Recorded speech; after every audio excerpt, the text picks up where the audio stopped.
I had read an article and they're like, yo, listen, like he dropped out to pursue fighting. Like, don't do that.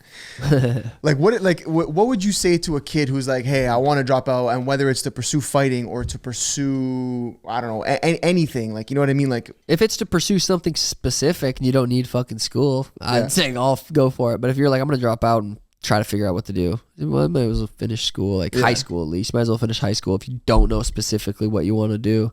But when you dropped out, you knew for sure it was fighting. I'm dropping out to fight, or was it like I'm gonna drop out and figure out what I'm gonna do? I would rather be training than at school. So it was like I would rather be doing this than going to school. So it was specifically I wanted to be at kickboxing. I wanted to be doing something that I wanted to be doing.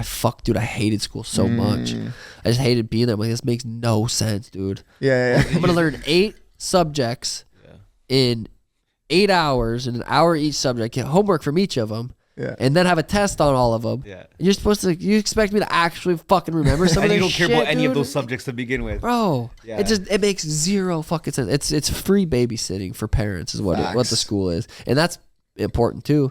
Sure. Like there's parents that have to go to the work, but they can't afford a babysitter because they're spending the same amount they're making. Yeah. So I mean, now you got to go to school, and it's a free babysitting, so it is important. I mean, you can learn some good shit too, but I never heard of like that free babysitting. that's what it is. I agree with that though. I feel like even me, when it came to school, like the first thing I didn't like was the authority thing, like the teacher having to listen to the principal, or you're in trouble and you have to listen to was that something that you saw too? Like you're like, fuck. I got in trouble a lot in school too, but now with a different perspective, looking back, like I feel bad for teachers, dude. They're making $35,000 a year, and dude, think about what they have to do. First period, they got to teach this group of 30 kids that don't give a fuck about math. And then the next period, they got to do the same thing to the next 30. They got to do that for 7 or 8 hours. 5 days a week. Now I feel bad for those teachers. For 35 dude. grand. Yeah. I feel bad too now. That's a lot of work for not a lot of money. And it's like, I don't know. I mean, we got to be thankful that there is teachers even out there. Yeah.